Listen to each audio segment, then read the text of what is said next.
for joining us again for The Accidental Writer at the Alex Cafe. We've got some fabulous authors here today. We've got Nash, who is a Sri Lankan-born gentleman who arrived into Australia back in 2012. He's written a book that talks about the challenges of coming to a new country. It's done with illustrations, and it really is opening up the conversation of, I guess, what immigrants can expect when they come here, but also how we can be more accepting and open up conversation together. And we also talk, Hamish, our resident poetry buff, talks to Tim Train. Now, Tim's does this whimsical, lovely stuff that uses rhythm and rhyme.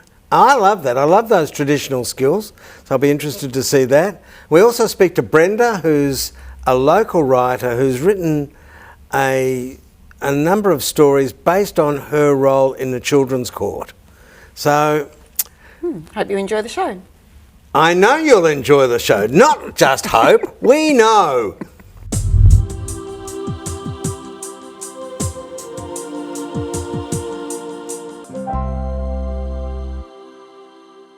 Brenda Richards, well-known St Kilda identity, a constant entrant in the Port Phillip Writers Competition, and the author of 4, 5 books. We're here really to talk to you because you're presenting at the St Kilda Writers Week at the end of February. Let's go through a couple of your works. So, Brenda, I'm interested in your nom de plume, BB Charters, and so you have a nom de plume, and tell me about that writing that you write there. Well, the nom de plume was necessary because the Kip Kelly series I've started, and I've got 2 books out in that now. Kip is a psychiatric social worker who works at the Children's Court Clinic, and whilst there are no actual cases, there are elements of cases. Of course. And so I thought, 500 people will say, oh, you've written about me. So I thought I'd better use another name, and I used BB Charters. Tell me about this particular heroine of these books. Well, she's a St Kilda girl. Well, thank God for that. I thought so, yes. And she has got a cat called Wiki Tiki Tavi. She got boyfriends? They come and go. They come and they go. Some of them get sent and some of them don't arrive, and that flows through it. But she works in the logic of the court, and it's probably the only court that starts from the child. Family court starts from the parents and their possessions, including the children. And often the children's court acts as a court of review for the family court. When it gets mixed up, that's where the child will end up presenting. So it's an interesting area she's working in, but she's working in logic all the time. And you tell the stories that she encounters as a social nurse, psychiatric social worker in the Children's Court Clinic. And this has a bit of a familiar ring. What was your career? Strange you should ask that. It was a psychiatric social worker in the Children's Court Clinic, and I started because I hated social workers, although some of them I quite like now. What I'm trying to expose is the fact that there's a balance there. She works in the logic of the court all the time, writing court reports, standing up in court, sometimes being questioned by 4 to 5 lawyers at a time. But like most clinicians, she then goes on holiday to have a break. Has a life. And when she goes on holiday, she goes to exotic places. Like getting ahead, she goes to Borneo, where she comes across headhunters. Beautiful. And there is a drug counsellor that she's got a bit of a relationship with at the clinic, the lovely Serge. And Ominous name for me, but anyway, there you go. yes, but she usually has a romance somewhere when she's on holidays as well, and sometimes things follow her back to Australia. And So usually there it's is a part crime that travelogue. occurs. It's part travelogue, Part romance and part issues of struggling families. kids. of children and families before the court and looking at their strengths. And so any of the romances, have they been written from experience or? Good on you. We all need to know this. Well, there is also, I hate to say this. You're not going to answer the question. You but- haven't answered the question, Brenda. Yeah, well, I'm going to do it in a roundabout way. There are a couple of, I'm not quite as young as I used to be, but there are a couple of elderly sisters who live next door to her in St Kilda. And one of them is having a romance with an 80-year-old Austrian. Right. And they go riding their bikes around. And how autobiographical is that? You're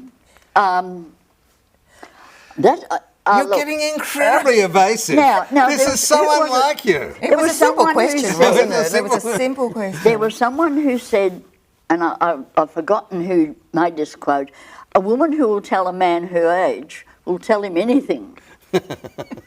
So, but yes, I suppose there are elements. I wasn't on with anybody at the clinic, but Good to hear. there were, I thought so, but the choices weren't high. Sorry, fellow clinicians. Some But stories were from experience. She has also the next door to her, moving into their house in St Kilda, is the mysterious Alexander the Great, who is Part a James Bond look-alike, and he does have elements of a certain he's a gentleman total- I knew. He's a total love machine. We're getting there. We talk about in the book, not in reality. No, in real life is. We have to end it there. The producer's giving me nasty looks. Thanks so much for coming in, Brenda, and for being so candid.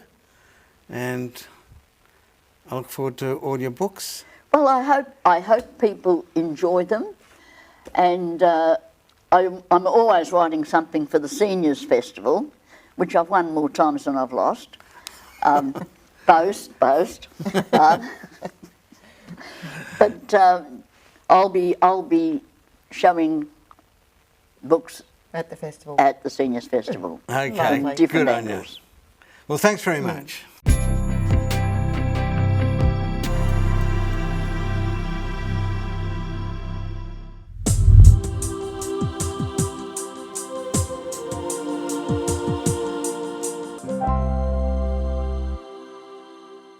Well, welcome to The Accidental Writer. It's great to see you here. Look, I wanted to say congratulations. I don't like saying congratulations. I'm not a nice person. I don't like to be nice to people. Okay. You know, people expect me to be an aggressive attack dog, but I think your work, can I hold it up? So this is a graphical novel, would you call it a novel? So to speak, yeah.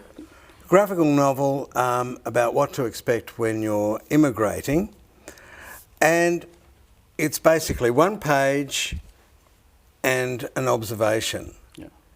So what gave you the inspiration to do it?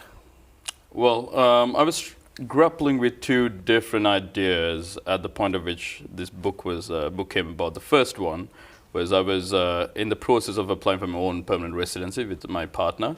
And I was looking through all the paperwork and all the hurdles I had to get through the... Paperwork gets a mention? Yes, a few times. And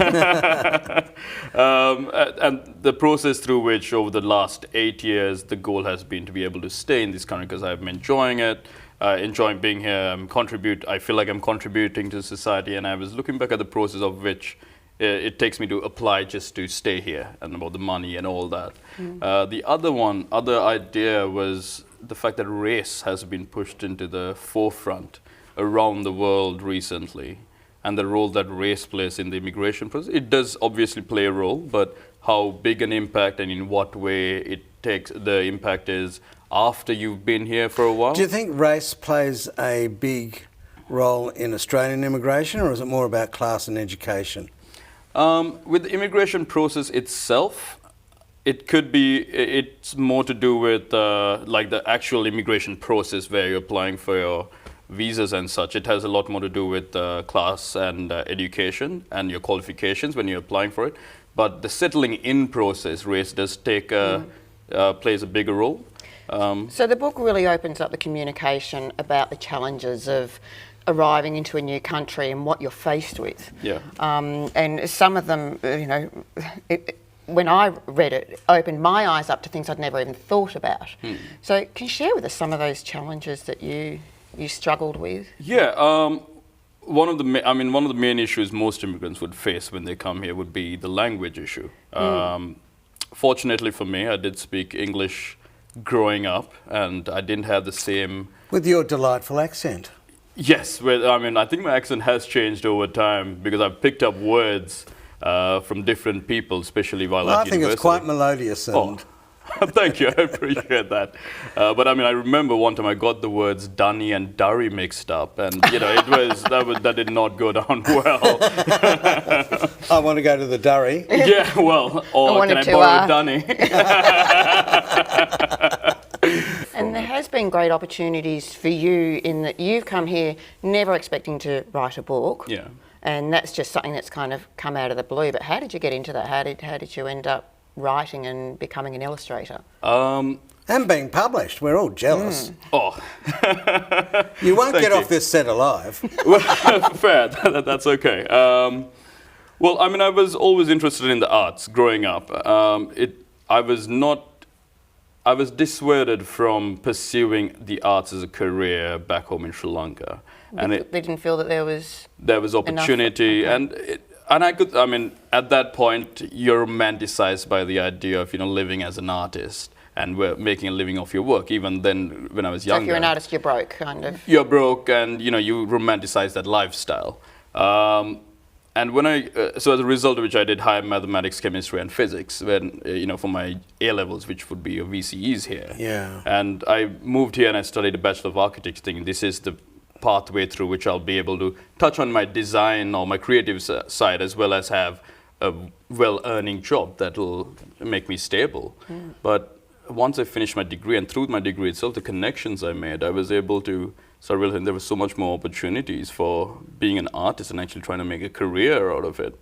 And luckily for me, Martin Hughes, who is the director of a film press that you guys had on earlier as well, he thought the idea for this book was a good one and something interesting. So I sort of admire the ability to bring a picture to an idea. And whilst I'm sucking up to you, can I just go through one? Right. So this one, which is a really interesting idea, we could spend all day on it. Yeah. Some people might like you too much. Yeah. And it's a picture of a person of colour. Person of colour. Sports person of colour. We've only got one religion in Australia, and that is sport. Yeah. So why is that a problem? Well, as I mentioned... I'm a man who's seeking love wherever I can get it. Okay, fair. But would you want that love if it's more for selfish reasons and as a virtue signal by the other party? Because that wouldn't necessarily be real love. It all depends how desperate I am, but that's the profound issue that you're raising. Not authentic. Yeah. It's not authentic, and if you're going to base the importance of, for example, if someone's going to is going to appreciate you and think you're worth more, putting you up on a moral pedestal just because of the color of your skin, that's no longer about who you are as a person, but you've been reduced to just the color of your skin, and because of that, they place an unearned significance on what you might have to say, what you might do. And back in the day, the saying was, "Wear you like a badge." Wear it like a badge. Okay. So if I wanted to, in certain environments, have a black friend, I'd wear them like a badge. Okay, yeah, like having a token, like tokenism, so to speak. Yeah, and I find that quite harmful to the progress of people of color, for example, because people. On the other hand, that's balanced out by people who hate you because you're black. That is true, and I feel like moving forward, like we'll say 2020, 2021, with the George Floyd protests, with everything that was happening in the United States, and the rest of the world obviously absorbs things for whatever's happening in the United States, and the increase in placing such a strong significance on a person's immutable characteristics over the last couple of years. I think identity politics would be what you would, the proper word for it. Instead of dealing with someone as an individual, you kind of get a summary of what their thoughts and views might be based on these other characteristics that it's like judging a book by its cover. Yeah. Well, I mean, this is what I mean about your book. So you've got one simple page, one line, and yet you can tease out the issues for hours, which we don't have. It opens up the conversation. It opens up the conversation. I mean, that was the reason I wrote the book. Yeah. One sentence can open up a whole... It's a can of worms or a bouquet of flowers, whatever you want to look at it. It was my first book, and the idea dawned to me almost out of nowhere. And I just put my feelers out there and tried to see if it was something that was engaging enough to someone else beyond me, because my sense of humor I might find funny and my partner hates it. Right, so it really depends on... And yet she still hasn't dumped you. Not yet, so I must be doing something right. So it would be to work on your idea, show it to people around you, see how they react to it, and then don't be afraid to put it out there into the world and try to make something of it. And always trust in yourself.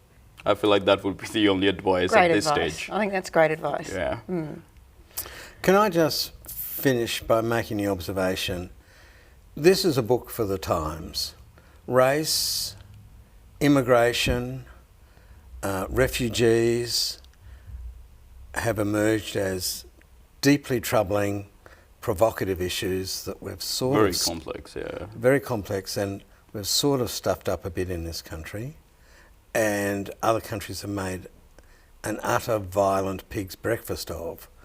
So it's an important book for the time, and I just welcome the fact that it's so easy to read, and mazel tov. Oh, thank you. Well, thanks for coming in and it's joining us and sharing it on the show. It's been an absolute pleasure. And we'll have you back when your next books come out. Yes, hopefully. That would be wonderful. If Martin's watching this, maybe he could kick it up the pipeline a little bit.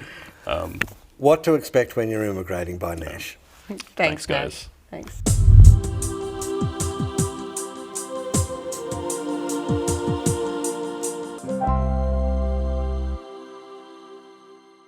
Welcome to the Alex Cafe, Tim. Thank you for having me. Thank you very much for having me. Good.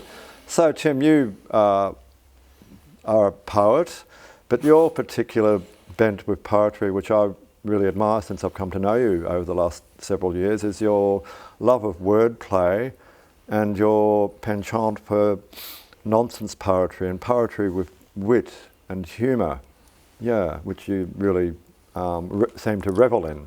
How did you get into that type of poetry in the first place? I just sort of did. I mean, as you could tell from a lot of the poems, they're just kind of dad jokes which have been taken.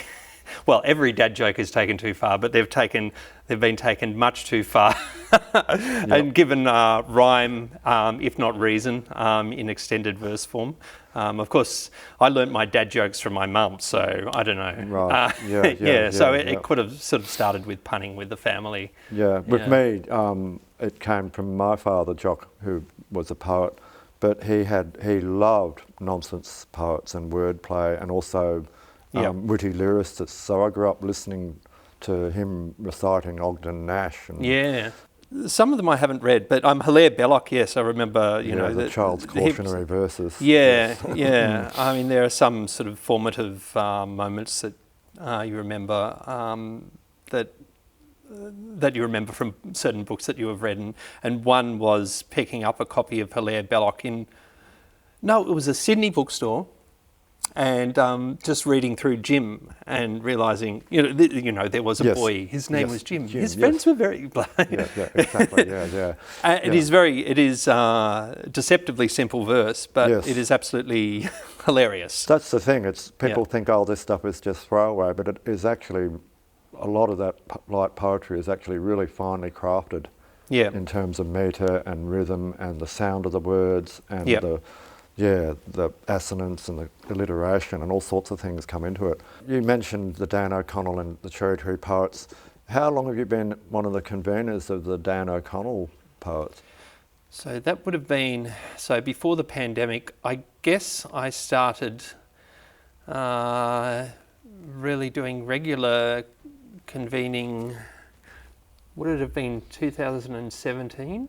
Right, yes, that sounds about right, because I came to Melbourne about 5 years ago and you came in about a year after I arrived in Melbourne. Yeah. And the Dan by that stage had been running for about 23 years. Yeah. And now it's in year 26 going to 27. Yeah. How do you feel about joining that venue where literally hundreds and hundreds of poets from Melbourne and also guest and visiting poets have performed and read over the years? Well, it was great. Well, what I'd been doing, and we should explain that the Dan O'Connell Hotel itself is no more. That's because right. It had been they had an incredibly bad day on St. Paddy's Day because they'd hired a lot of people to have a huge St. Paddy's Day and pay off all the bills for the year. Yes. But of course, that was just when it had become evident that people really should stay at home because of COVID was out there in the community. And so nobody came along and they just lost too much money there and they went out of business pretty much then. Exactly. It was 80 grand I heard was... And we weren't sure over the whole year what was going on. We weren't sure, but we eventually moved venues to the Cherry Tree Hotel. And so it's the same people, but it's a different venue. So we're now the Cherry Poets. We've had a not necessarily a glorious, but it feels glorious at the moment. A glorious rebirth. Yeah, I've been along to all 5 sessions so far, and I must say it's a great, welcoming venue. Yeah, and it gives me hope that the Dan Poets and now the Cherry Poets is going to keep going for quite a few years to come. Yeah, I've really enjoyed what I've seen and heard there. And thank you very much, Tim, for coming in to the Alex Cafe today. We're going to look at a video of Tim Train, and I hope you enjoy it. Thank you. Thank you. Hello, everyone. Great to be with you, even in this strange virtual sense that you find me in. I have a very short poem for you. It's called Twang Tister. Peter Piper picked a peck, and Betty Botter bought a bit, and made a bit of bitter batter from Peter Piper's pickled peppers. And Betty brought the bit of batter back to poor old Peter Piper, and Peter said, I see the prop, you don't make butter batter better with a peck of pickled peppers. And Betty Botter brought a bit of butter back to Peter Piper, and Peter made a better batter and gave a bit to Betty Botter. And Betty bade him, Peter, you always make my batter better. You make this Betty Botter brighter. So be my better batter beater, marry me, O Peter Piper. And Peter said, of all the botters, I've never seen a better botter. You never are a bitter botter. You are as sweet as butter botter. I'll marry you, O Betty Botter. So Betty Peter Botter Piper and Peter Betty Piper Botter lived together, lovers ever, in the grove where pepper grows. Thank you very much and Happy New Year.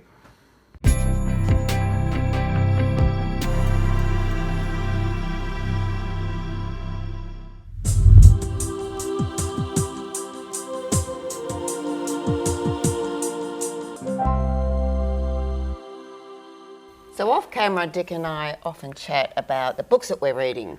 They don't need to be recent books, they can be books from the past. And at the moment, you've been reading a book, Dick, which is all about romance. It's called The Bronze Horseman, and it's by Paulina Simmons, who is a Russian writer who's now living in the US. And now one of the leading writers in romance. I think she is. Yeah. You know, well published, and I see her books everywhere. And I picked up her first book from my daughter, which was The Girl in Times Square, which took place in New York. But I was absolutely transported by The Bronze Horseman. So why romance? What made you choose on this one instead of, you know, something that's a little bit more, I don't know, educational? Or would you consider it educational because it is a historical romance, isn't Okay, well, look, romance is usually crap. You know, it's seen as superficial crap for people with a very soft brain. I love it. Light-hearted, people that need that light-hearted kind of reading material. Yeah, so, and part of the problems with romance is, first of all, there's a lack of suspense. Secondly, and probably more importantly, the characters are very flat. So in this one, you know, it's all about Alexander and Tatiana. Alexander, he's this tall, handsome, you know, you get the impression well-endowed man who can do amazing things with his penis and other bits of his body. And similarly, Tatiana, who's gorgeous. Voluptuous, I'm presuming. No, slim, very slim, blonde. Well... No, not well endowed, right. no, because it takes place during a famine. No, she's very slim, but she's very nice, philanthropic, self-sacrificing, puts others before her. But when she finally gets together with Alexander, she's the orgasm machine. She's the perfect woman. You know, Alexander and her just have sex the whole time, and she just screams the place down, and she's the perfect woman. The point about romance is that there has to be conflict and resolution of conflict. So the sister... So the conflicts with the sisters in this book. Yeah, and also there's all sorts of reasons why Tatiana and Alexander shouldn't get together. The main reason is, and why I really liked it, is that I actually went to Leningrad when it was Leningrad, now it's St. Petersburg, into the old Soviet Union. So I've sort of got a fondness for Leningrad. Right. And it took place in Leningrad in 1941, just as Hitler invades, and there was the infamous siege of Leningrad, everyone starving. The death rate was in the millions. It was appalling. It's a very interesting and poignant part of human history. This breaks some of the rules of romance. So the rules of romance are very set. So Mills and Boon, the great factory of romantic novels, they actually send authors a guide about how to write a romance, when to have so the it's conflict. about the conflict and... You know, and it's changed. I read it a long time ago when everyone had to be white. The men had to be tall and dark and handsome and well endowed. The women beautiful. The women beautiful, strong, but with a ability to conciliate when they had to. And, you know, everything that Tatiana is was in the Mills and Boon. But they went away from the Mills and Boon formula in a couple of ways in this book. First of all, the sex. Oh, the sex blew my socks off. So, that's what kept you reading, isn't it? no, I read for other reasons, but like the sex is pretty... You read for the historical side of it. Yes, but the sex was, I thought, according Tasteful? to... Raunchy? It was raunchy but tasteful, and the way you make... So I've written in some of my books sex scenes, and the way you make them work, because there are competitions to see who's written the most awkward sex scene in literature this year. I don't think it's something that I would feel comfortable. I think if I tried to go along that you know way of writing, that I'd cringe if I read it back. And that's right, and particularly as a man, it's not right to write plausibly about women's attitude to sex. So I tend to say in the books where I want to say that they had sex and that they enjoyed it, and that's all. But then there are some absolutely beautiful romance novels which don't really go down that avenue of sex, such as The Notebook. Well, And that's right. That was one of my, favourite books of, romance, where it was just a beautiful love story, rather than it being about the hot and passionate side of it. I mean, you knew that was there because they were so passionate, but they were passionate about each other and their relationship. So you've read that book? Oh my gosh, when I read The Notebook, I sat there crying, literally had tears rolling down my face onto the paper. I just loved it. I'm a bit of a blubberer, but I didn't blubber with Alexander and Titania. And when the people died who died, I was sort of, well, tick, they're out. So there were no tears with that? No, but that's the thing about romance. So with the genre of romance, I feel there are sub-genres. So there's fantasy romance, historical romance, which this is, and The Notebook was a historical romance.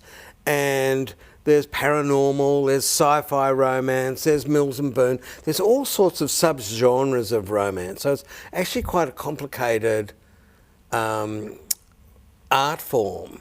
And so we criticise it for the flat characters, the predictable outcomes, and things like that, and the unreality of the people in there because of their perfection. So we criticise it for that, but also like The Notebook, and also a bit like Tatiana and good old Alexander, there are attributes of the writing that can really drag you in.